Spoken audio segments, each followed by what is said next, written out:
nossas disposições na carta de Tiago. Hoje nós vamos iniciar o capítulo de número 2. Faremos a leitura do versículo 1 até o versículo 13. Nós vamos falar sobre esse tema: amor sim, a sedução jamais. Tiago, capítulo de número 2.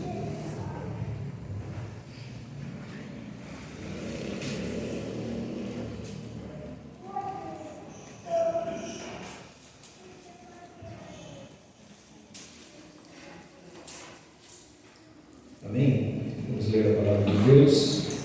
Meus irmãos, não tenhais a fé de nosso Senhor Jesus Cristo, Senhor da glória, nem acepção de pessoas. Porque se no vosso ajuntamento entrar algum homem com anel de ouro no dedo, com vestes preciosas, e entrar também algum pobre com sorte da vestimenta, e atentardes para o que traz a veste preciosa, e disserdes: assenta-te tu aqui no lugar de honra, e disseres ao pobre: tu fica aí em pé, ou assenta-te abaixo do meu estrado.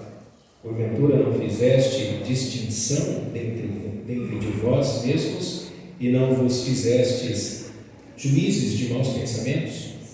Ouvi, meus amados irmãos, porventura não escolheu Deus aos pobres deste mundo para serem ricos na fé e herdeiros do reino que prometeu aos que o amam?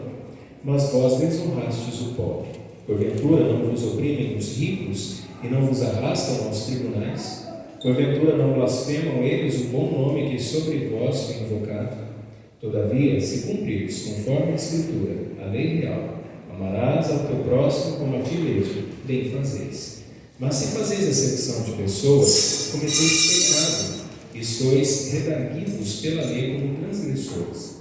Porque qualquer que guardar toda a lei e tropeçar em um só ponto, tornou-se culpado de todos. Porque aquele que disse: não cometerás adultério, também disse: não matarás. Se tu, pois, não cometes adultério, mas matares, estás feito transgressor da lei. Assim falai e assim procedei, como devendo ser julgado pela lei da liberdade. Porque o juízo será sem misericórdia sobre aquele que não fez misericórdia, e a misericórdia triunfa sobre o juízo. Vamos orar mais uma vez. Pai, nós estamos diante da Tua presença, com o coração cheio de alegria, entoamos louvores ao Teu santo nome, podemos oferecer ao Senhor as nossas contribuições com expressão de reconhecimento e generosidade por tudo aquilo que o Senhor tem feito. E nesse momento pedimos a Deus que o Senhor possa iluminar a nossa mente na compreensão das Escrituras. Ensina-nos a Tua vontade e dá-nos graça para que possamos obedecer a Tua santa palavra. É o que nós pedimos em nome de Jesus. Amém. Amados irmãos, a carta de Tiago tem sido muito edificante para nós. Nós temos aprendido coisas importantíssimas para a vida cristã cotidiana. Ser simplesmente crente, como é o tema dessa série de exposições. Há muitas doutrinas, é fato, e algumas delas, às vezes, de difícil compreensão. Tem tudo na Bíblia e a gente entende facilmente. Uma prova disso é a respeito da doutrina da eleição, da predestinação, do chamado eficaz, como foi ministrado na escola bíblica. Mas há outros assuntos e ensinos das Escrituras que são facilmente compreensíveis. E Tiago, ele está preocupado com isso, como é que a igreja está vivendo, como os irmãos estão se comportando e como eles estão lidando com o ensino que haviam recebido dos apóstolos. Lembrando aqui que esse Tiago é um irmão de Jesus, foi um dos principais líderes da igreja em Jerusalém, e ele escreve a uma igreja que está sob perseguição. Capítulo 1, ele falou muito a respeito de provações.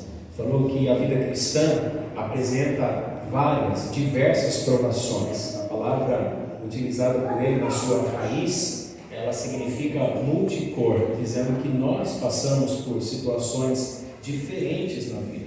Momentos de alegria, momentos de tristeza, momentos de bonança, momentos em que nós somos privados dos recursos, momentos de paz, momentos de perseguição, momentos de saúde, momentos de doença, momentos em que a nossa família está bem, momentos em que a nossa família vai enfrentar lutas, dificuldades. Ele trata esse assunto mostrando que as provações, elas vêm de Deus, têm o objetivo de nos edificar, é a didática de Deus, é a escola de Deus. Ele amadurece o nosso caráter, ele nos torna mais semelhantes a Cristo Jesus, e a maneira como nós lidamos com as provações vão apontar para o nosso amadurecimento. Algumas pessoas crescem mais rapidamente, amadurecem mais rapidamente, enfrentando certas dificuldades do que outras pessoas. Agora, ele também falou a respeito de tentações. Não só as provas que Deus nos envia, e as provações aí não é difícil de nós compreendermos que elas estão sob uma ação divina, mas ele diz também a respeito das tentações. Ele diz que a tentação vem do nosso próprio coração. E nós precisamos lembrar que nós temos uma natureza afetada pelo pecado. Nós somos alcançados pelo Senhor, nós recebemos uma nova natureza, mas há ainda o poder do pecado. O pecado está sempre nos cerceando, sempre tentando tirar a nossa liberdade espiritual, tentando nos escravizar. E há uma luta em cada um de nós contra os desejos do próprio coração. Ele usou uma expressão muito interessante a respeito da tentação, comparando ao relacionamento imoral, como um homem que tendo relações com uma mulher, essa mulher vai engravidar, vai ter um filho e esse filho vai matá-lo. Ele diz que o pecado gera a morte, e eu usei a expressão: o seu pecado é a sua carne, não precisa fazer DNA, você é o pai. Tem gente que às vezes não quer assumir a paternidade, como muitos não querem assumir os seus pecados, assumir as suas culpas. Mas o fato é que quando nós pecamos, nós fazemos volitivamente, a nossa vontade está empregada ali. Ninguém peca por força, nós pecamos pela nossa própria natureza pecaminosa, à medida em que nós damos liberdade ou vazão aos desejos do nosso coração. É por isso que nós cristãos precisamos sempre cuidar das disciplinas espirituais. Nós precisamos levar a nossa mente cativa em obediência à palavra de Deus. Se nós formos seguir o desejo do coração, nós vamos viver pecando contra o Senhor nosso Deus. Então ele faz essa diferença entre a aprovação que vem de Deus, e Deus nos dá sabedoria, capacidade de atravessar os momentos difíceis de forma que Deus é glorificado. Quando você não tem dinheiro, quando a sua família enfrenta problemas, quando você sofre perseguição, quando você é diagnosticado com uma doença, e isso se apresenta a você como uma dificuldade, como uma luta, e você consegue glorificar a Deus em meio a todas essas adversidades, é sinal de que você está usando a sabedoria que Deus te deu. Você olha para as Escrituras, e assim como duas comparações que ele faz, como alguém que cuida do jardim, precisa cuidar do coração, olhando para as Escrituras, como alguém que olha para o espelho, vendo o seu próprio reflexo, também precisa cuidar da sua aparência. Então Tiago ensinou a respeito disso, provações e tentações. Agora Tiago vai falar sobre um assunto muito importante. Ele sabe dos desafios relacionais que aquela igreja está enfrentando. Ele sabe que não é fácil reunir pagãos que se converteram ao Evangelho, gentios que se converteram ao Evangelho, aqueles que vieram da religião do judaísmo e aqueles que vieram do conceito helenístico da cultura dos gregos, debaixo do mesmo teto, para adorar a Deus. É lógico que eles têm diferenças a respeito da vida, a respeito da história, a respeito dos relacionamentos. As estruturas mentais das pessoas são diferentes. Isso aqui não tira a nossa realidade do contexto, mesmo sendo a realidade daquela igreja, é também nossa. Cada um de nós aqui temos um pressuposto a respeito de determinados assuntos, conceitos e valores que foram construídos ao longo da nossa vida. O que você vive hoje é a construção de todas as suas experiências. A gente chama isso, de historicidade. É a sua percepção da realidade e como você lida com ela. Então é natural que nós tenhamos mais afinidade com algumas pessoas do que com outras, e essas afinidades estão relacionadas a pontos de interesse. Eu tenho determinados interesses que, se você tiver também interesses iguais aos meus, pode ser que a gente consiga ter mais afinidade. Se você não pensar de maneira semelhante, se você não valoriza certas coisas como eu, é possível que entre aí um comportamento de acepção, de exclusão, de favoritismo àqueles com quem nós nos assemelhamos mais, nos identificamos, e exclusão daqueles que nós achamos que não fazem parte do nosso círculo de relacionamento. Tiago vai usar um exemplo comum, e ele cita aqui a imagem de um homem rico e de um homem pobre. E ele vai dizer assim: irmãos, imaginem vocês que durante o culto cheguem dois visitantes, um deles riquíssimo, na sua aparência, se fosse hoje, alguém com um carro importado, talvez de um altíssimo valor de mercado, com uma roupa de grife, com anéis de ouro, uma pessoa de alta posição social, recebendo um tratamento mais cuidadoso, e ao mesmo tempo entra alguém desprovido de dinheiro, pobre, sem recurso nenhum, mal vestido, vestes surradas, talvez rasgadas, talvez não muito limpo, alguém com barba por fazer, cabelo, talvez não cheirando muito bem, aparentemente muito pobre, sem recurso nenhum. E vocês então desprezam esse homem e dão prioridade ao rico em detrimento do pobre. E Tiago diz: se vocês entenderam o Evangelho na perspectiva da obra redentora, e o exemplo que ele vai usar é sempre o de Cristo, sempre do Senhor da glória, é a expressão que ele utiliza. Se vocês entenderam o plano redentor, vocês não deveriam fazer isso, porque dentro do contexto deste plano, dentro do teatro que Deus nos apresenta, o teatro da redenção, nós nunca fomos protagonistas. Nós estávamos lá porque Deus simplesmente nos escolheu e nos colocou dentro de toda essa apresentação da história redentora em nossa vida. Nós não merecíamos absolutamente nada. Então, se Deus não fez acepção, se Deus não escolheu alguns em detrimento de outros, mas demonstrou um amor eletivo, bondoso e misericordioso, a partir dessa perspectiva que vocês deveriam se relacionar uns com os outros. Por que isso é importante? Porque nós vivemos numa sociedade altamente competitiva. Os irmãos sabem disso. Quem tem dinheiro pode muita coisa.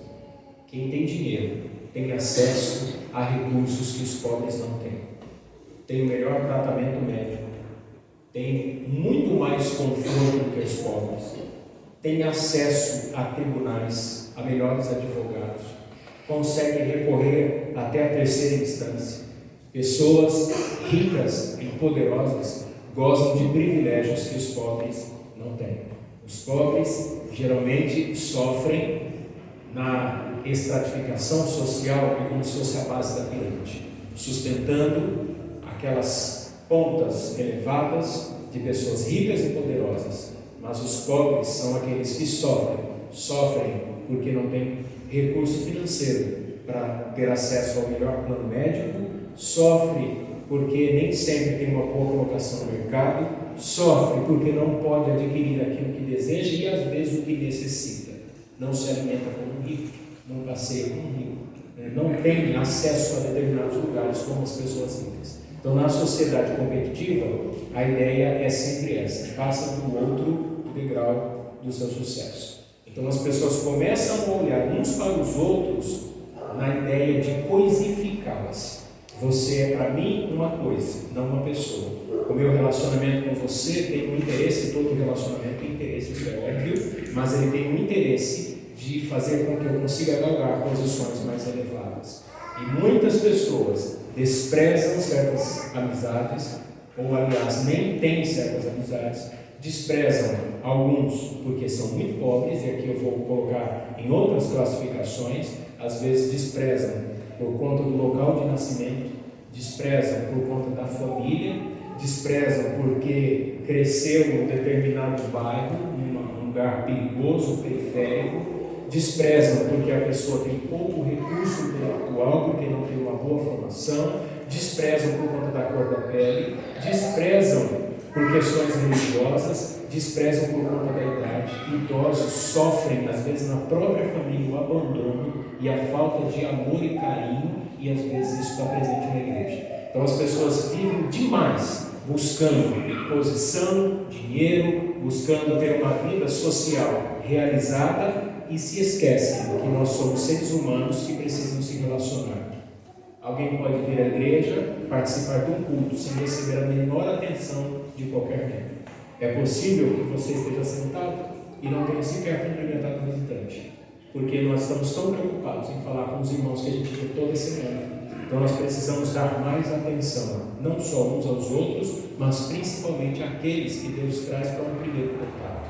Nós não podemos fazer acepção de pessoas, é o que o Tiago vai dizer. O Tiago vai dizer assim: a doutrina é importante, a profissão de fé é importante, o conhecimento da doutrina é fundamental, mas é mais importante que vocês pratiquem do que vocês conheçam. Mais do que falar, é viver. Então, nós vamos perceber isso em 4 doutrinas cristãs fundamentais, à luz da maneira como tratamos as pessoas. E ele vai fazer isso da seguinte forma: primeiro, ele vai falar sobre a divindade de Cristo e a parcialidade com os filhos. Cristo, Filho de Deus, divino, nosso Deus, o Verbo encarnado, e a parcialidade com relação aos filhos. O apego, desculpa a expressão pejorativa, o puxa-saquismo, coisa mais horrível que existe. E eu já presenciei isso, até mesmo pastores e membros de igreja, puxando saco, correndo atrás, se apegando, bajulando ricos, pessoas ricas que são membros de igreja, que se acham melhores do que os outros, que acham que são donos da igreja, são donos do conselho, mandam na igreja porque são poderosos, influentes, ou porque batem no peito e dizem: eu pago quase tudo aqui, eu que fiz, eu que banquei, eu que dei dinheiro.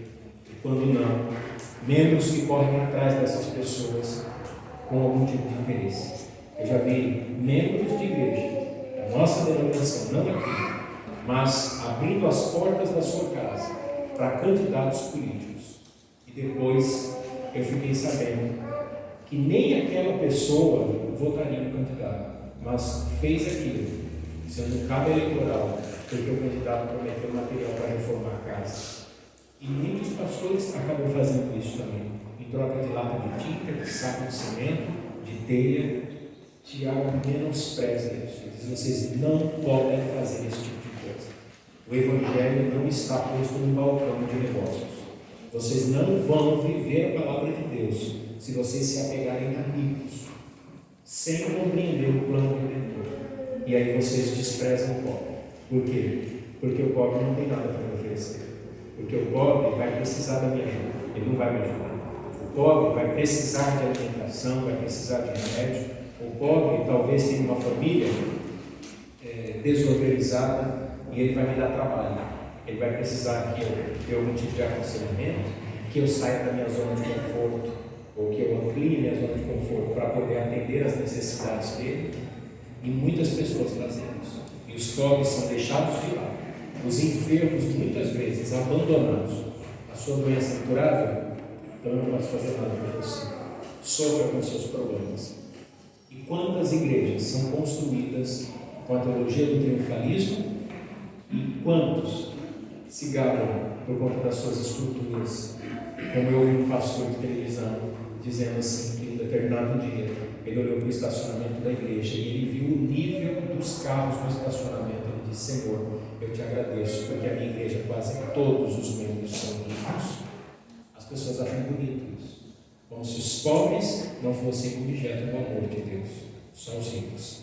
A evidência de que Deus está presente em sua vida, de que Deus está aprovando suas atitudes, é a sua prosperidade financeira. Denominações neopentecostais foram construídas em cima desse pensamento, de que se Deus está aprovando você, você vai ser próspero.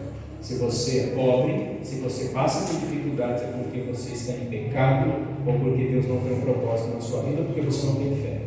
Mas se você é rico, se você é poderoso, você vai poder gravar um comercial e dizer assim: eu sou renovado. Não é esse o título. Verso 1: Meus irmãos, não tenhais a fé de nosso Senhor Jesus Cristo, Senhor da glória, em acepção de pessoas. Essa expressão aqui, acepção de pessoas, é literalmente demonstrar favoritismo. Os judeus, eles competiam entre si. Os judeus gostavam disso. Eles buscavam status. Vejam que a classe mais criticada por Jesus foram os fariseus. Eles receberam o título de hipócritas, de atores. A hipocrisia é teatro. Então era alguém que usava uma máscara, vestia uma personagem, porque os judeus procuravam isso. Os fariseus gostavam de orar nas esquinas, vestiam roupas ornamentadas, levantavam suas mãos com aquelas orações lindas, maravilhosas, e eles então recebiam a admiração dos demais. A postura de Jesus, ao sentar-se com os pobres, com os beberrões e comilões, ali não eram alcoólatras e comilões, não. A ideia ali eram pessoas simples mesmo, pessoas às vezes consideradas como sobrantes de uma sociedade, pessoas que não tinham acesso a recursos e a nenhum tipo de privilégio. Jesus foi até essas pessoas, Jesus esteve com essas pessoas, Jesus pisou no chão, Jesus comeu com eles, Jesus bebeu com eles, Jesus estava presente na realidade, no laboratório da vida. Jesus não viveu uma utopia. O discurso de Jesus não era um discurso político, não era uma linguagem de momento. Jesus não tinha uma oratória cujo objetivo era impressionar os seus ouvintes. Jesus era alguém que veio de uma família pobre, de uma cidade desprezada geograficamente. Jesus era alguém que sabia o que é a pobreza. Portanto, Tiago usa essa expressão dizendo: meus irmãos, não tenham a fé de nosso Senhor Jesus Cristo, que sendo o Senhor da glória, lembrando sua divindade, esse Jesus que esteve entre nós, pisou no nosso chão, comeu da nossa comida, bebeu da nossa água, é o Senhor da glória, é o Deus Todo-Poderoso. Ele deixou no sentido de não esvaziar-se de sua divindade, mas de sua glória, de sua posição encarnando, porque ele nunca deixou de ser Deus, mas ele tomou a forma humana, assumindo na união hipostática, que a gente chama, toda a sua divindade e também agora toda a sua humanidade. Então Jesus sabe o que é sofrer, ele sabe o que é padecer, Jesus sabe o que é passar necessidade. Às vezes a gente ora e diz: Senhor, não sabe o que eu estou passando, o Senhor não compreende a minha dor. Jesus olha para nós assim: é óbvio que eu compreendo. Você não imagina a dor que eu senti, você não imagina as privações que eu passei, o desprezo que eu recebi dos meus compatriotas. Jesus foi perseguido muito. Jesus enfrentou todo tipo de oposição que você imaginar. Então ele toma o exemplo de nosso Senhor, de sua divindade, e diz: pelo amor de Deus, lembrem de Cristo e não façam do seu exemplo uma justificativa para que vocês se apeguem a ricos, a pessoas que se gabam do seu dinheiro. Não fiquem correndo atrás desse tipo de gente. Eu estou dizendo aqui, irmãos, e nem Tiago diz isso, que você não pode ser rico, ou que você não possa planejar a sua vida financeira, mas o que você não pode é ficar bajulando pessoas ricas, porque você tem algum tipo de interesse em receber benefício financeiro dessa pessoa.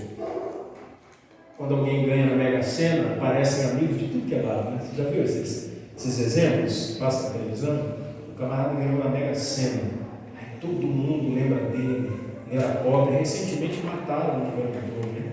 Não tinha família, não tinha esposa, não tinha filhos, e no fim mataram ele porque queriam o seu dinheiro.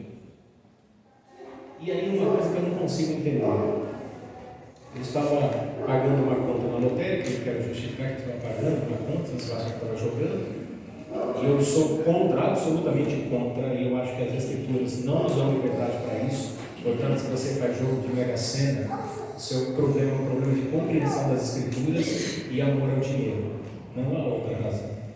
Desculpa, você pode falar. Por que um homem nessa idade está preocupado em ganhar tantos milhões de reais? Quanto tempo ele tem ainda de vida? Ainda em busca de uma felicidade que talvez não tenha usufruído. Quantas pessoas são assim? Admiram os ricos? Quantos se enveredam por caminhos tortuosos na empresa, compradores, esquemas para ganhar comissão? Fazem de tudo para conseguir angariar algum recurso, locupletar-se a custas de outro, enriquecer. sonham com um carro do ano, sonham com a mansão e vivem atrás deste sonho, correndo numa roda sem fim. Um momento ou outro a pessoa vai perceber que a sua vida toda passou diante dos seus olhos e a única coisa que quis foi o dinheiro. Denominações evangélicas que pregam esse tipo de mensagem são as denominações que mais têm membros, perceberam isso? Pessoas que vão nessas igrejas e fazem campanhas e compram carneiros e fazem um voto e queimam em Israel e fazem não sei o quê e são cheios de rituais místicos. Na verdade, tudo o que o coração dessas pessoas deseja é o dinheiro e ficam bajulando, admirando e correndo atrás de pessoas ricas. Portanto, Tiago diz: lembrem-se do exemplo de nosso Senhor. Não queiram ser alpinistas sociais. Não fiquem pensando em escalar na vida financeira. Isso não é só no mundo dos negócios que existe. Muitas pessoas, mesmo dentro da igreja, vivem o tempo todo pensando nisso. Portanto, meus irmãos, Tiago diz que nós não podemos fazer isso. Por quê? Porque senão nós vamos começar a se relacionar com pessoas que podem nos beneficiar de alguma forma. Se eu quero ser rico, qual o meu interesse em ter amizade com uma pessoa pobre? O que uma pessoa pobre pode me oferecer? E ele então vai citar alguns exemplos. Primeiro, Jesus não fazia acepção de pessoas. Vejam o que os discípulos dos fariseus e os herodianos, aqueles que trabalhavam para Herodes, vão até Jesus e dizem, Mateus 22:16, eles dizem assim: Mestre, sabemos que és verdadeiro e que ensinas o caminho de Deus, de acordo com a verdade, sem te importares com quem quer que seja, porque não olhas a aparência dos homens. Eles reconheceram que Jesus em nenhum momento esteve preocupado em pregar uma mensagem que fosse adequada ou adaptada ou encaixada confortavelmente ao ouvido de seus espectadores. Jesus nunca se preocupou em criticar o amor ao dinheiro. Jesus em nenhum momento favoreceu qualquer pessoa rica ou quem quer que seja para ter algum tipo de benefício. Jesus nunca andou atrás de rico. Jesus nunca foi pedir ajuda para rico.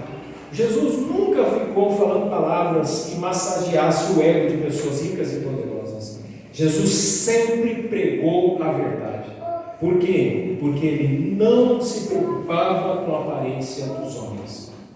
Nós ficamos impressionados quando chega alguém com uma Lamborghini, uma Ferrari, e diz assim: uau, quanto vale um carro desse? 800 mil, 1 milhão de reais. Ou quando vamos à casa de alguém, uma mansão. Nós temos um pastor do nosso presbitério que constrói casa para milionários, e ele estava me mostrando os projetos, casas de 6, 8 milhões de reais. Estou fazendo um projeto na Bahia de 68 milhões de reais. Eu falei: pastor, ele falou: pois é, muita gente rica. E ele me contou algo. Ele disse assim: eu participei de um jantar com os milionários, pessoas que tinham patentes riquíssimos. E eles então ficaram impressionados com o pastor, porque ele é um homem muito simples. E alguns disseram assim: gostei de fazer amizade com você, porque você não está preocupado em ter amizade comigo por causa do meu dinheiro, porque você não corre atrás de ninguém. Jesus era assim. Jesus nunca correu atrás de ninguém em troca de qualquer benefício. Jesus nunca foi atrás de rico e nunca orientou os seus discípulos: olha, vocês devem ficar atentos às pessoas ricas e poderosas e tentem conviver entre eles para ver se vocês têm uma ascensão social, para ver se a igreja melhora. Jesus nunca disse isso. Jesus falou que ele não tinha onde reclinar a cabeça. Falou: se vocês querem ser os meus discípulos, saibam que vocês vão passar por isso também. E Tiago lembra aos irmãos. Por quê? Porque alguns estavam disputando a posição dentro da própria igreja e às vezes com os cargos de liderança.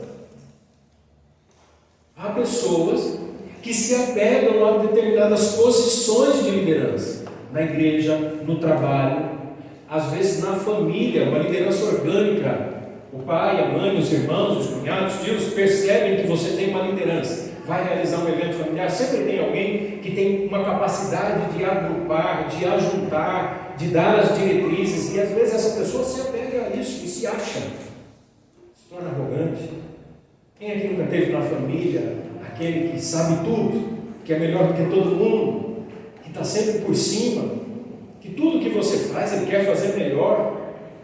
Se você consegue um carro, quer um carro melhor. Se você tem uma casa, a casa dele é melhor. Se você estuda, não, eu estudo mais, eu sei mais, eu sou melhor, eu sou mais poderoso, eu sou mais influente. Jesus nunca ensinou esse tipo de comportamento.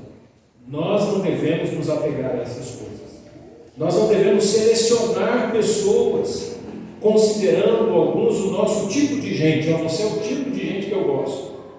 Você me agrada. É lógico, irmãos, que nós não precisamos gostar e concordar com tudo. Eu não sou obrigado a gostar do seu estilo musical. Você não é obrigado a gostar do meu estilo. Eu não sou obrigado a gostar do jeito que você se veste. Mas é um direito seu.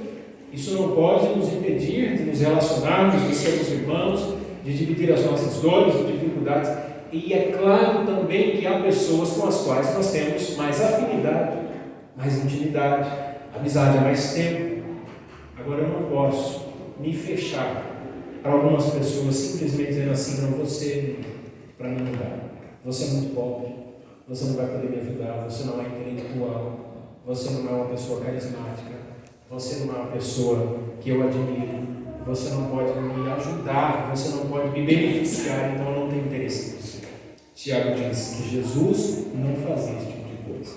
Jesus também foi desprezado. Se Jesus não fazia acepção de pessoas, agora ele diz assim: esse Jesus, o Senhor divino, o Senhor da glória, ele foi desprezado. Então ele sabe o que é sofrer com favoritismo. Ele sabe o que é fazer parte da exclusão, da minoria.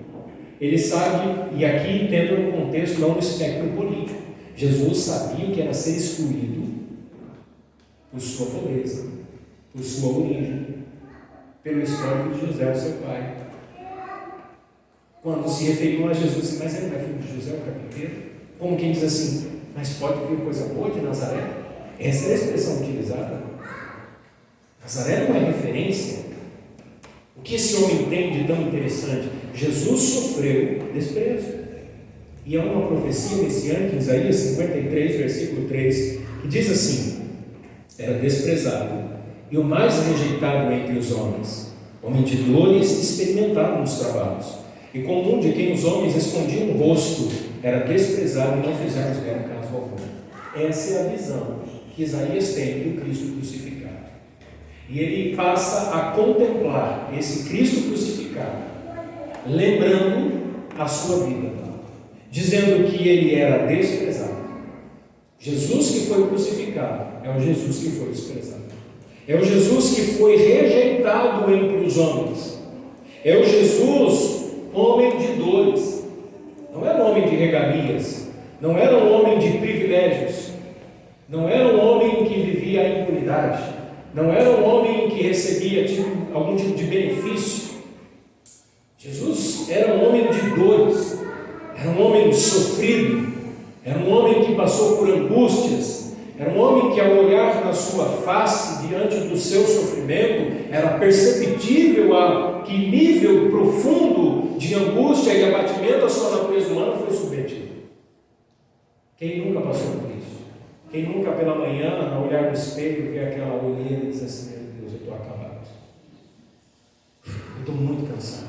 Eu preciso de férias.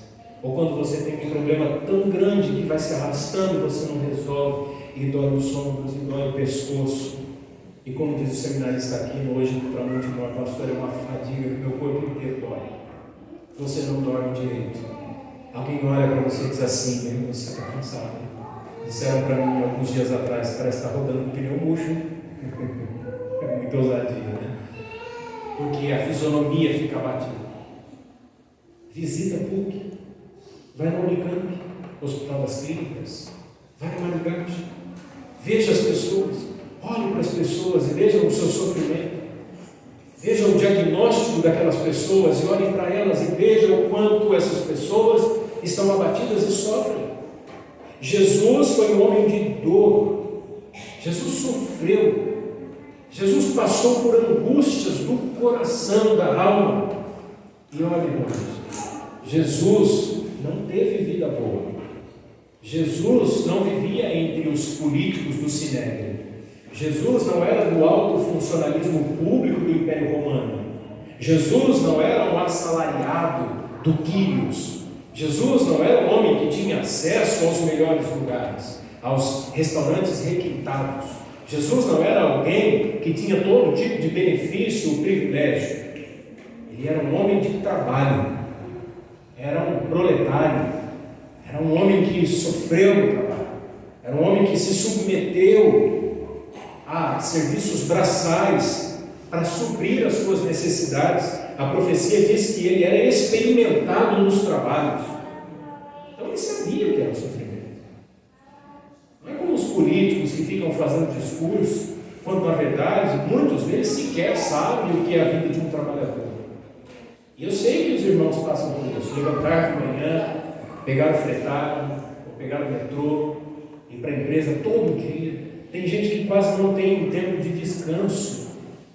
Dependendo do horário que você entra na empresa, você acorda às 8, 11 horas tem que estar na empresa, 10 horas da manhã ou antes você tem que sair da sua casa.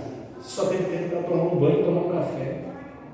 E chega em casa 8, 9, 10 horas da noite, quebrado, cansado, pessoa experimentada no trabalho, sabe o que é isso? Chega naquela linha de produção, diz assim: os meus braços estão unidos, não aguento mais. Coloca a peça, tira a peça, monta a peça aí, e dói as costas, dói o pé, as varizes, e incha o tornozelo, e a dor de cabeça, e sobe a pressão, desregula a glicose, o diabetes vai lá em cima, aí recebe no final do mês o salário não é suficiente para pagar as contas, e começa a pensar: será que vale a pena todo esse sacrifício, todo esse trabalho? Mas não tem outro. Se está difícil com um trabalho que ganha pouco, trabalho pesado, imagina assim. Quantos trabalham carregando saco de cimento, descarregando caminhão? Eu lembro quando nós compramos esse porcelanato, parou o caminhão da casa de material, desceu um homem magro, de baixa estatura, com mais de 50 anos.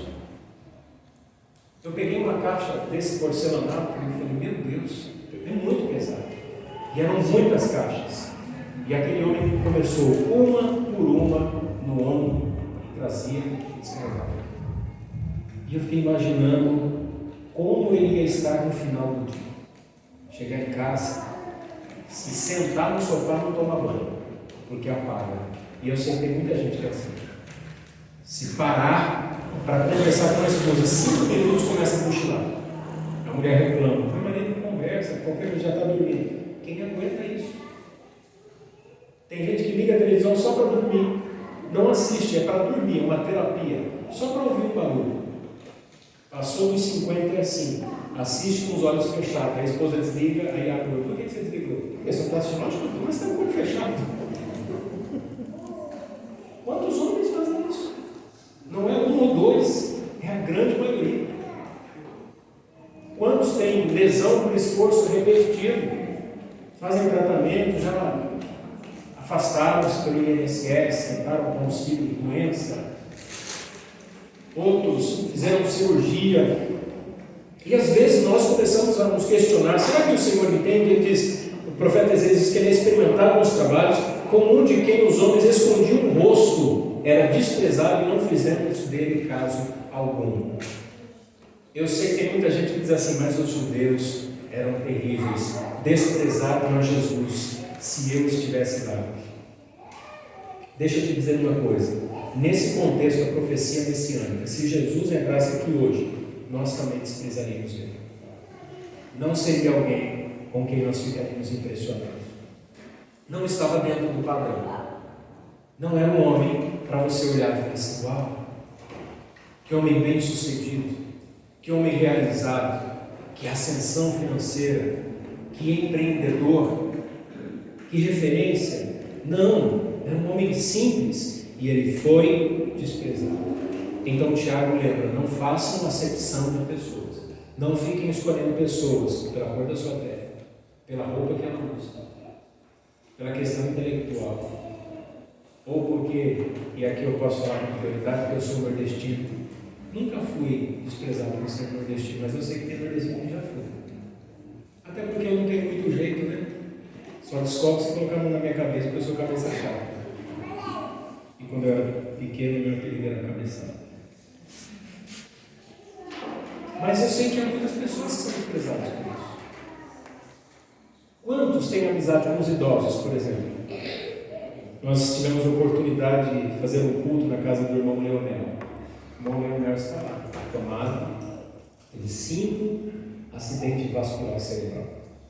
Dificilmente uma pessoa sobrevive a tantos AVCs. E ele está lá. Nós cultuamos a Deus, ele cantou com os nossos irmãos, nós cantamos, adoramos ao Senhor, oramos. Sabe quem estava do lado dele? A esposa. Não fique pensando que as pessoas que te bajulam vão estar com você no finalzinho da sua vida. Tem homem que deixa a esposa para ir atrás de amigo, para ficar só atrás de empresa, buscando sua realização. Um recado aos homens: é a sua mulher que vai cuidar de você. As mulheres também. Se adoecerem primeiro que o marido, é o marido que vai cuidar. Pode ter um monte de amigo, pode ser muito querido na igreja, mas à medida em que a gente vai envelhecendo, é natural que a gente vá ficando aos cuidados das pessoas mais próximas da nossa conversa. Eu não fico esperando que quando eu estiver lá com os meus 70, 80, se eu chegar aos 90, que os irmãos aqui vão ficar indo tudo lá para visitar o pastor Luiz, para cuidar do pastor Luiz. É uma esposa. Se elas não estiverem agora, a gente não sabe. Minha filha, eu até conversei com a Patrícia um tempo atrás, falei: Patrícia, acredita em Deus? Não, só ajudando, não é muita responsabilidade para ela, 2 velhinhos para ela cuidar. Tem casa, tem filhos. Fiquei pensando: e se ela for embora? E se for para outro estado? Para outro país? Quem vai cuidar da gente? Brinquei que vai ser o presbítero William. Porque às vezes a gente fica fazendo esse tipo de brincadeira e esquece que quando envelhece, ou vai envelhecer também, né? Eu falei assim: quando tiver bem velhinho, você cuida, né? Depois eu lembrei, ele está com a boca de bater bolacha, sabe aquela boca que eu vejo que a velhinha é assim: você vai visitar, a mão já. Segundo, Tiago então chama a nossa atenção e diz que a graça de Deus em aceitar muitos pobres como seus filhos foi a ação feita através de Jesus. Versículo 5: ouvi, meus amados irmãos, porventura não escolheu Deus aos pobres deste mundo para serem ricos na fé e herdeiros do reino que prometeu aos que o amam? Tiago diz assim, a ênfase aqui: não são as pessoas pobres e simples que compõem o reino de Deus? Cristo Jesus não foi atrás de ricos e poderosos, de pessoas abastadas. Deus, o Pai, o enviou para salvar os pobres deste mundo, para serem ricos na fé e herdeiros do reino. Se o rico se apega aos seus investimentos, ao seu patrimônio, tudo isso pertence a essa realidade, não à eternidade. Mas, à medida em que as pessoas pobres compreendem o reino de Deus, mais facilmente elas se apegam ao reino, porque elas não têm recursos para se apegar. Então vamos depender mesmo literalmente do Senhor.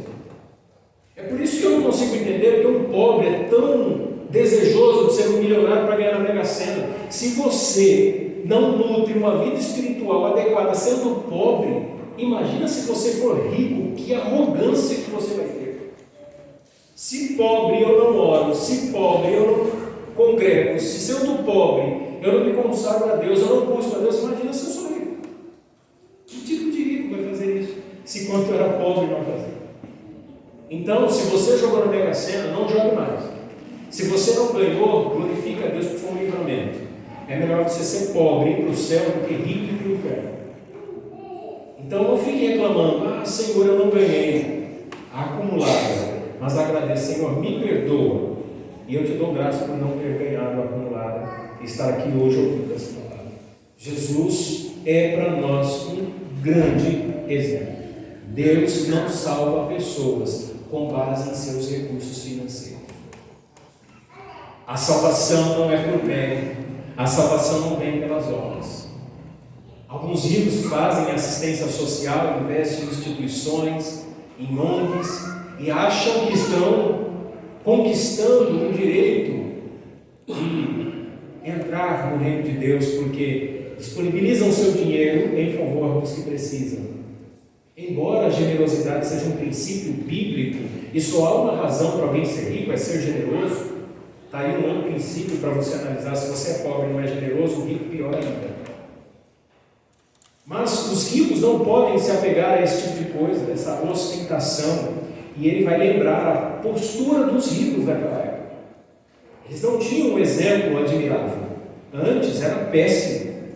E ele diz, versículos 6 e 7, mas vós desonrastes o pobre, porventura não vos oprimem os ricos, e não vos arrastam aos tribunais? Porventura não blasfemam eles o bom nome que sobre vós foi invocado? Tiago está dizendo o seguinte: vocês sabem que há entre vocês homens ricos, homens poderosos, que abusam do seu dinheiro, do seu poder, da influência que tem nos tribunais, oprimindo muitos pobres, que ao exigir os seus direitos, perdem nas barras dos tribunais por causa da influência do rico. Imagina você sendo explorado, sendo maltratado, tendo os seus direitos violados por um empregador rico e poderoso, e você então vai buscar os seus direitos, e você descobre que o juiz que vai julgar a sua causa é amigo do seu ex-empregador. Aquele juiz que tem lá o processo diante dele, na semana passada, comeu caviar e tomou vinho do Porto, o seu ex-empregador. Qual tipo de vantagem você vê nisso? Os irmãos estavam sofrendo, e muitos ricos que invocavam o nome do Senhor, eles assim que eles blasfemavam o bom nome do Senhor por causa da sua postura. E ele então faz a pergunta: vocês não sabem disso? Que os ricos acabam oprimindo os pobres? Eu não estou dizendo aqui que todo rico faz isso, mas havia péssimos exemplos. Por isso os irmãos não deveriam ficar bajulando esses ricos. Não faça isso. Se você conhece um rico, seja amigo dele. Fale do evangelho para ele. Se relacione bem, mas nunca vá a ele com algum tipo de interesse. Viu coisas erradas? Fale. Quantos vivem vida promíscua, ricos adúlteros, ladrões, mas que mantêm uma postura de membro de determinadas igrejas, porque a liderança não tem coragem de falar com o rico, com o poderoso. Tiago diz: vocês não podem fazer isso. E ele lembra: não são eles que vos arrastam aos tribunais? Pessoas influentes e poderosas faziam coisas terríveis. Quer um exemplo? O apóstolo Paulo. O apóstolo Paulo só perseguia os cristãos porque ele tinha poder e influência para receber do Império Romano autorização para isso. Era necessário uma autorização do Império, das suas leis, da lei de Roma, para que ele pudesse perseguir as pessoas. Ele estava investido de uma autoridade que lhe foi dada por alguém superior. Atos, capítulo 9, versículo 1, 2, diz assim: e Saulo, respirando ainda ameaças e mortes contra os discípulos do Senhor, dirigiu-se ao sumo sacerdote, pedindo-lhe cartas para Damasco, para as sinagogas, a fim de que se encontrasse alguns deste caminho, quer homens, quer mulheres, os conduzisse presos a Jerusalém. Debaixo da administração romana havia um sinédrio. O sinédrio era o Supremo Tribunal Judaico. Era o STJ. E esses homens recebem Saulo, e o pedido dele é: me deem cartas, para que eu possa perseguir todos os cristãos, independente, sendo homem ou mulher, para que eu possa levá-los presos. E Tiago está lembrando que muitos homens ricos, até mesmo antes da conversão, muitos que estavam agora na comunidade cristã, antes eram perseguidores e oprimiam os cristãos. E agora eram bajulados. E ele diz assim: imagina esse tipo de pessoa entrando na igreja e vocês dando tratamento melhor para ele. Quando nós fazemos isso, a palavra de Deus é violada pela parcialidade. É o que ele vai nos ensinar no versículo 8 ao versículo 11. Diz assim: todavia, se cumprirdes conforme a Escritura, a lei real. Qual é a lei real? Amarás ao teu próximo como a ti mesmo, bem fazeis. Ele vai citar Levítico 19:15, que diz assim: não farás injustiça no juízo, não desrespeitarás o pobre, nem honrarás ou bajularás o poderoso, o rico, com justiça julgarás o teu próximo. Não é para desrespeitar alguém simplesmente porque ele é pobre. Não é porque o irmão não tem um bom carro, não tem uma boa roupa, não é rico, que ele vem na igreja e você vai deixar ele de canto, abandonado, sem conversar com ele, desprezado. Não quero saber do irmão, nunca pode dar um churrasquinho, nunca pode nos receber, nunca pode nos ajudar de alguma forma, coitado. Não. E muito menos alguém que é rico, influente, ficar sendo bajulado no contexto da igreja. Ô irmão, você, nossa, que bênção você, como você é maravilhoso. Nós temos um irmão da nossa denominação, que não é do nosso presbitério, mas ele está sempre por aqui. Inclusive ele nos ajudou, mas ele não pediu nada, ele nos ajudou na construção da igreja.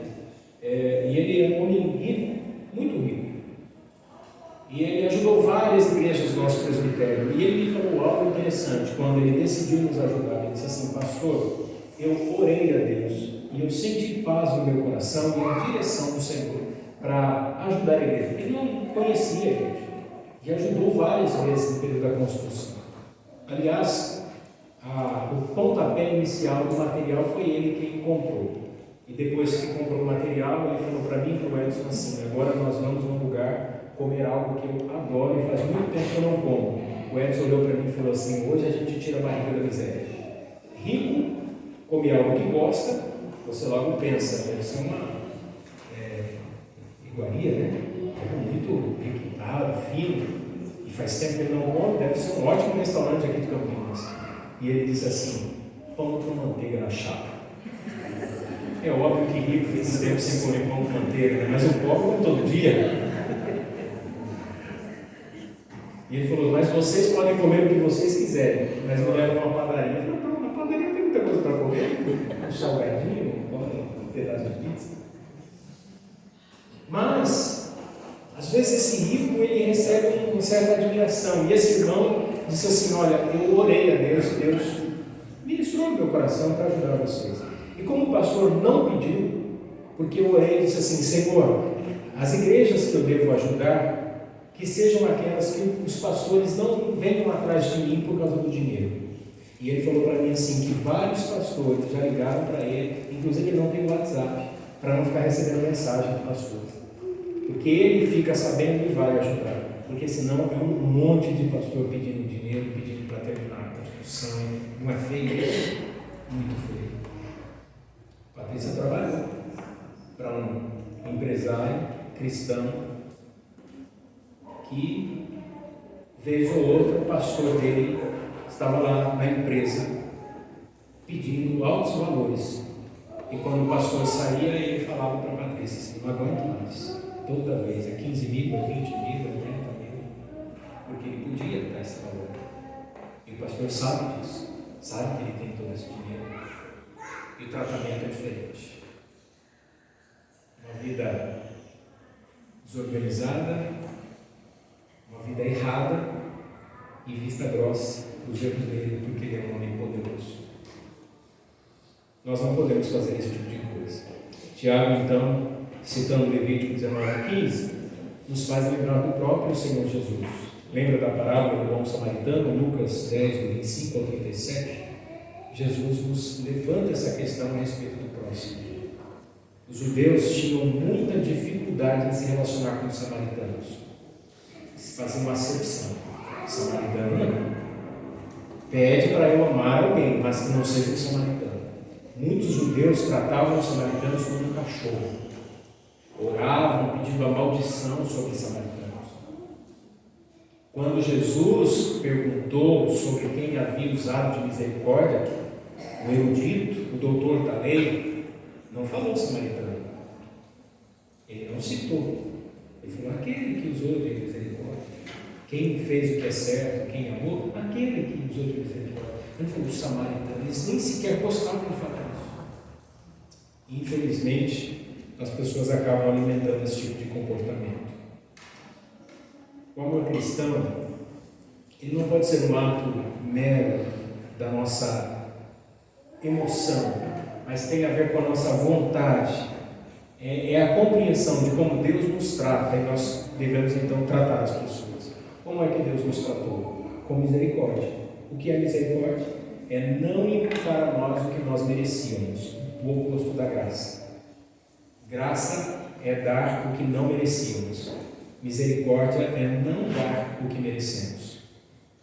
Deus não nos deu o inferno. Ele nos resgatou. Há algo mais valioso do que isso para nós? Claro que não. Seu dinheiro vale mais do que isso? Sua casa vale mais do que isso?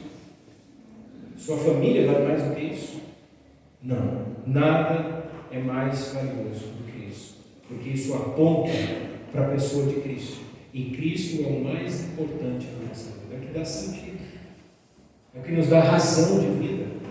Quem compreende a obra redentora não vive deprimido, não vive desanimado, pode passar por angústias e provações, às vezes momentos de ansiedade, mas não desanima na vida.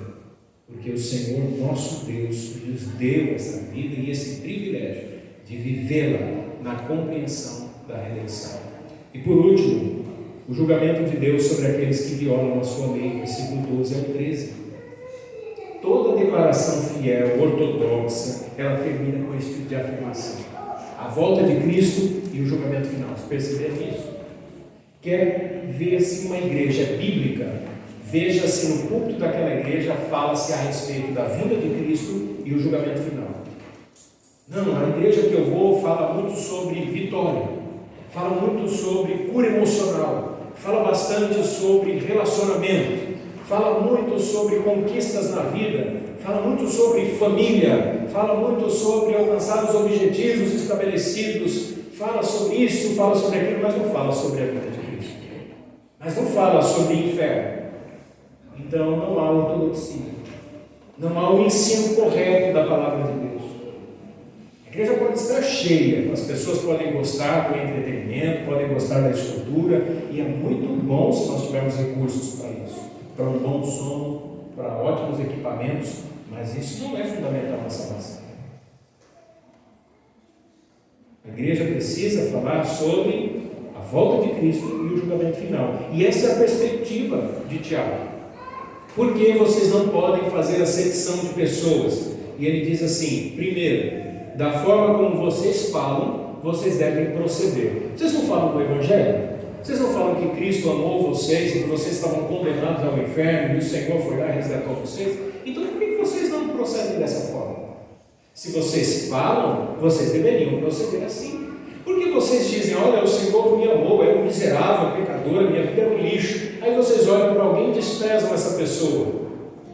Não compreendem esse Evangelho. Vocês têm um discurso que está desconectado da prática. Vocês falam desse Deus amoroso, acolhedor, desse Deus que abraça, que atrai, que Ele irresistivelmente chamou vocês, mas vocês viram as costas para o necessitado, para aquele que está com problemas e com dificuldades? Não. As atitudes de vocês devem ser coerentes com as falas de vocês. Assim falai, assim procedei. Por quê? Porque não só as nossas palavras serão julgadas, mas também os nossos atos. Ainda verso 12, como devendo ser julgado pela lei da liberdade. Eu não estou debaixo da lei da condenação, mas agora eu sou livre em Cristo. Então, essa liberdade que eu recebi do Senhor deve ser vista na aplicação diária de uma vida simples, simplesmente crente. Não há nada de espalhafatoso nisso. Não há nada de tão extraordinário, exuberante, potencioso. Tem gente que quer ser algo assim, nossa. Não. Às vezes é um anonimato. Talvez ninguém saiba do que você está fazendo. Ninguém sabe dos recursos que você está empregando para ajudar outra pessoa. Ninguém sabe da sua preocupação com a vida dos seus irmãos. E é assim que deve ser, não é? Saiu da igreja, pronto, acabou a minha vida religiosa, estava lá, só no culto. Agora eu não quero saber de ninguém da igreja. Não! Há uma aplicação do seu coração, uma preocupação e um zelo, um cuidado. Colossenses capítulo 3, versículo 23 ao 24. E tudo quanto fizerdes, fazei de todo o coração. Então por que eu ajudo os meus irmãos? Porque ele é rico? Porque é bonito? Porque é famoso? Porque é alguém que se destaca? Porque é alguém que ganhou minha simpatia? Não, porque eu faço para o Senhor. Como o Johnny usou o exemplo na quarta-feira, o que é mais valioso? O dinheiro que eu aplico na minha casa, no meu carro, ou às vezes num pastel, num caldo. No dia do julgamento, Deus vai dizer assim para você: olha, parabéns pela casa, parabéns pelos investimentos. Não. Mas Ele vai levar em consideração a preocupação que você teve ao ofertar para um lugar onde o nome dele é glorificado, onde pessoas são edificadas. Há uma perspectiva diferente. O que isso significa? Que aquilo que eu faço para o Senhor. Foi daí que veio a expressão que o André usou na escola bíblica: o microfone não é do pastor, é nosso, porque não foi comprado com dinheiro do pastor, é da igreja. E é assim mesmo. É nosso, tudo isso é nosso. O banco é nosso, a estrutura, Deus nos deu. Então não fique pensando assim, é da igreja. É lógico que você não vai vender, mas é nosso, é para você usufruir. Então não há nenhum problema nisso. Se você ligar e falar assim, eu quero a chave da igreja porque eu quero passar um dia lá em devoção, eu quero cantar. Antigamente os irmãos faziam isso, né? Eu quero ficar na igreja lá, cantando, orando. Fique à vontade, está à sua disposição. É nosso. E ele diz: como ao Senhor e não aos homens, sabendo que recebereis do Senhor o galardão da herança, porque em Cristo o Senhor vocês servem. Então nós servimos a Cristo. E não é possível pecar levianamente, fazendo acepção de pessoas, e ao mesmo tempo achar que está vivendo uma vida piedosa, uma vida fiel. C, e último, nossas atitudes também serão julgadas, não só as palavras, os atos em si, mas as nossas atitudes. Olha o verso 13: porque o juízo será sem misericórdia sobre aqueles que não fizeram misericórdia, e a misericórdia triunfa sobre o juízo. Ele faz duas separações: aquele que exerce misericórdia e aquele que nega a misericórdia. E ele faz isso com base na lei da liberdade. Por que ele usa essa expressão, lei da liberdade, para a lei de Deus? Vocês perceberam essa mudança? Bom, primeiro, porque a lei de Deus nos permite andar em liberdade com relação ao pecado. Você não é escravo do pecado. Você é tentado, mas você hoje é justificado. Não é aquela ideia, miserável, eu sou um bicho no chão. Calma, você é adotado, você é filho de Deus, você é um justo. A justiça de Cristo está em sua vida. E tendo essa liberdade com relação ao pecado, segundo, a lei de Deus nos prepara para a liberdade, assim como uma criança alcança maturidade quando começa a assumir responsabilidades. Os nossos filhos não são assim? Quando é pequenininho, você vai ensinando, tira a roupa, coloca lá no cesto para lavar. Lavou, almoçou, ajuda a lavar a louça. Pega o chinelo, toalha, não pode ficar em cima da cama. Come você mesmo. Você não vai ficar mais dando na boca da criança. Ela vai aprendendo, vai assumindo a responsabilidade. Chega uma idade, está pronto para o mercado de trabalho, vai trabalhar. Antigamente era assim, a minha mãe fez assim: quando eu receber, ele dá o salário que eu vejo quanto eu te dou. Hoje tem filho que vou ajudar com tanto. Quando não quer nem ajudar. Já é um princípio equivocado, né? Porque se você está ali e compartilha de tudo, ajudar também. Isso é importante. Por isso que a gente tem uma geração aí vindo, uma geração sem compromisso. Pega os irmãos mais antigos, são as pessoas mais empenhadas. Estava visitando a cidade onde moro hoje e vendo os templos. foram construídos pelos membros da igreja. O senhorzinho estava me acompanhando, ele falou assim: pastor, o forro custou R$22.000. As cadeiras nós compramos 100 cadeiras. Um senhor aparentemente pobre, muito simples, simples mesmo, assim, uma pessoa que fisionomia sofrida, parece que trabalhou no sol, sabe? Quando a pessoa trabalha muito tempo no sol, que a pele fica com umas marcas assim, bem queimado mesmo no sol. E eu olhei para ele e falei assim: nossa, só esse forro custou 22 mil? Ele falou assim: fora as grades. Eu falei: está fechada a igreja. E os membros que pagaram por isso, onde estão? Ele falou: não, fui eu que paguei. Eu falei: o senhor fez isso? Ele falou: sim, com todo prazer. Eu fiz porque eu achei que o pastor que veio aqui fosse ficar, mas ele não ficou. Aí a gente acabou fechando. Ele deu. Ele aplicou os recursos dele, ele cuida. Está fechado, mas ele vai lá e ele cuida, ele zera. Isso aqui é muito interessante, porque é essa visão que a gente tem de avaliar. Eu jamais imaginei que fosse ele. Talvez se tivesse lá um irmão rico comigo, eu ia pensar assim: é um irmão rico, né? Por isso que deu tudo isso. Talvez o rico passou por lá e falou: que nada, não vou dar R$1 aqui. E às vezes as pessoas correm atrás do que é rico. E Tiago diz: não façam esse tipo de coisa. A igreja primitiva, ela se estruturou, Deus sempre foi o provedor através dos irmãos simples. Aqui nós temos uma história assim. Pelo menos até onde eu sei, ninguém diz assim: não, foi tudo eu que banquei, ou a maior parte foi eu que dei. Sempre com todos os irmãos participando, cooperando, colaborando e se envolvendo. E assim que deve ser. E eu concluo, irmãos, dizendo o seguinte: nós temos aqui nessa sessão uma mensagem muito clara de Tiago para nós. Qual é a sua mensagem? O comportamento deve mostrar as nossas convicções. Se eu creio em Cristo Jesus, que deixou sua glória como homem, esteve entre nós, viveu aqui entre nós, doou sua vida, eu devo fazer isso também. Eu devo me doar ao outro. Se Jesus não fez acepção de pessoas, não diz assim: olha, com você eu não sento para almoçar. Não, você eu não quero na minha companhia. Até Judas sempre esteve com ele. Aliás, Jesus deu pão a Judas. Dar um pedaço de pão era sinônimo de companheirismo, de misericórdia, de amor. A palavra companheiro significa aquele que come pão junto. E Jesus deu um pedaço de pão, apontando o traidor, demonstrando misericórdia. Isso é algo tão interessante que nos estimula a amarmos os nossos irmãos, independente daquilo que recebemos. Se cremos que Jesus é o Filho de Deus, que Deus é um Pai bondoso, que Sua palavra é a verdade e que um dia Ele julgará todos os nossos atos, então as nossas atitudes devem revelar a nossa crença. Amém? Que Deus te abençoe.